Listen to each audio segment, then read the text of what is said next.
Welcome, ladies and gentlemen. It is I, Tommy Dizzlemits, as always, and we thank you for joining us for the Daily Dizzle Weekend Update number 4. Today we got a little bit to cover. Obviously, it's kind of a dead Saturday because we haven't had any football on. Luckily, unfortunately, we had too much tape for yesterday's episode, so we got a lot of movie news to cover that we'll jump into. In addition to that, we'll have the box office estimates for Friday, so you can expect what movies will be number 1 on top of the box office, and surprisingly, it might be one of the openers. But as we said, we did have a lot to get to that we had to cut for yesterday. So let's take a trip in the time machine and take it back to Friday, January 21st, and let's join Tommy Dizzlemits in the middle of a rundown of movie news. Tommy? Meanwhile, we're going to move on to the latest movie news. There's a lot of stuff to cover. Paramount is apparently going to be making a movie out of Spike TV show, The Deadliest Warrior.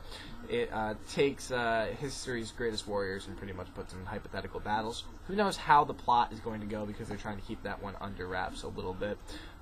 Black Panther, meanwhile, from Marvel Comics, first African-American superhero. He's going to be getting a movie soon. The dude from The Blood Diamond, who's popped up in a few other movies, the black guy, he was in Push as well. I can't name a few other ones, but still, you should know who he is pretty much based off The Blood Diamond, because he was the prominent guy from that, I think. Regardless, he has been pushing to be the Black Panther, because he does the voice in a cartoon show, but we'll see if that ends up actually translating. But now that it actually has a script in development, it's closer than it was before. Meanwhile, Russell Brand is possibly going to be joining the adaptation of Broadway musical Rock of Ages. I'll take him in a musical. He did it for Get Him to the Greek and for getting Sarah Marshall. He shows he can sing. It pretty much centers around the 80s. People who meet at Sunset Strip Club Rock of Ages. They fall in love and try to stay together and make 80s rock anthems. Apparently, though, Alec Baldwin is also circling a role. And if both of these guys join, they're going to be joining together on a cover of Can't Fight This Feeling by REO Speedwagon. Just hearing that, I hope this movie gets made, because I want to see Russell Brand and Alec Baldwin covering Can't Fight This Feeling. REO Speedwagon, you got to give them some kind of credit. Especially with the sing-along, yeah, can't fight this feeling anymore. You got to like it. So the other day we were talking about Lethal Weapon being in line for a reboot. No sooner than we mentioned that, already news is coming out that producer Joel Silver has hired Will Beall to write the script. Will Beall is a former LA police officer who patrolled South Central and wrote the novel LA Rex. He's also penned a few episodes of ABC, the hit series Castle. I've seen that a couple times. It's not bad. Apparently he's got a hard R-rated edgy street cop movie pitch that he gave them, and that's what they're going with. So, whether you like it or not, Lethal Weapon, you can add that to the remake list. So now that we've also had casting announcements for The Dark Knight Rises, the speculation is also heating up on where else they're going for filming. We confirmed their big locations, but it looks like, because every so often for the movies they have a big scene that's a couple minutes that they want to go somewhere else and, at least get a little bit of vacation time in while they're shooting. Batman Begins, they did this by going to Iceland, and The Dark Knight, they did it by going to Hong Kong. Now it looks like they're going to be going to Romania, so that'll be interesting. It looks like Christopher Nolan has had an unofficial visit, and they've kind of been looking at it. We will see if that pops up at all, but it'll be very interesting. You gotta love it whenever they have one of those foreign locations. It just makes it seem so much more epic in the movie when they do that. Meanwhile, in our last 2 bits of news to cover, first, if anyone's heard of the Angry Bird iPhone and iPad app, apparently they're doing a series. I don't know if it's a TV series or it's a web series because they haven't made that clear yet, but it's being picked up and commissioned for some kind of series. God help us all. And to end on a probably equally bad note, but slightly better in the way of trashy entertainment. So Jersey Shore is on a huge, epic run still. It made record ratings when it first came out. It continues to do it now in its 3rd season. Last episode actually earned 8.6 million viewers. That was more than Grey's Anatomy made in the same time slot. Okay, you might not think that's anything important.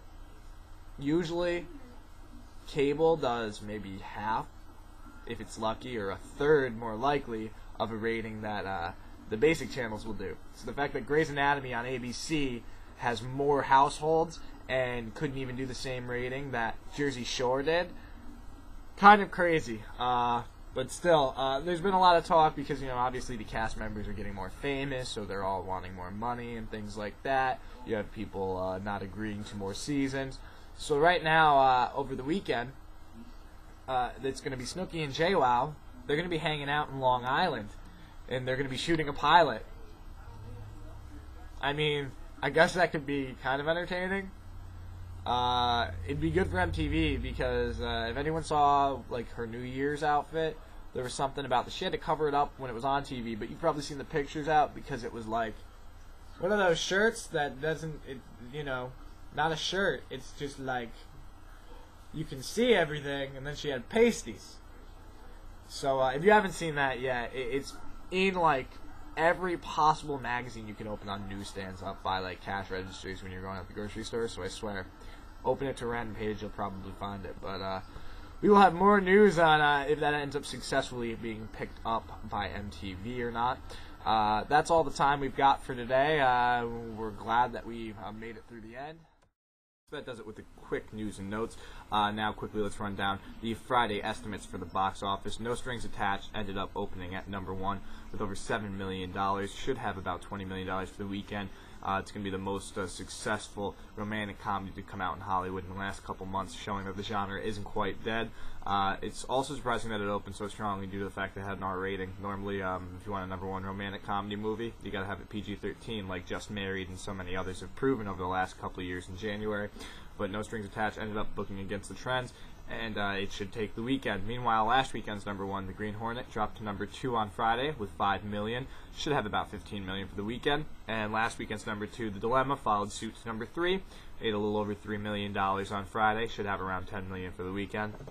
The Oscar contenders storming a few spots in the chart next. Number 4, The King's Speech, made another $2 million on Friday, so that'll put it at least in the $7 million range for the weekend. It's sitting at north of $50 million altogether. Number 5, True Grit, made an extra $2 million, so it's sitting at over 130 at this point. It's a huge success. Number 6, Black Swan, made $1.7 million extra on Friday. So that sits at just shy of $80 million, which it should actually cross tomorrow. So huge success there as well. Number 7, Little Fockers, still hanging in there from the holidays with an extra $1.2 million. Its total's at $138 million right now. Number 8, we have The Fighter, made an extra $1.2 million as well. It's sitting just shy of $70 million altogether. Number 9, we have Tron Legacy, which made over $900,000, so it should have $2 or $3 million for the weekend. It's sitting at $160 right now, so phenomenal success. Rounding out the top 10 of the box office, another desperate holdover from Christmas trying to make its last dollar. Yogi Bear made an extra $740,000 on the day for Friday. Might make around $2 million for the weekend. It's gonna sit shy of $90 million. Maybe it can cross that mark before its box office is up, but we won't know for sure until the next coming weeks. So that's the latest up-to-date news and box office coverage here at the Daily Dizzle and the Weekend Update. Thank you for joining us here as always. If this is your first time checking us out, we do Monday through Friday video updates and then a weekend update as well on our channel. You can click the username Dizzlemits or go to youtube.com/Dizzlemits to check that out. So as always, we do thank you guys for joining us. On behalf of the Daily Dizzle and the Weekend Updates, I'm Tommy Dizzlemits. We'll see you back here on Monday.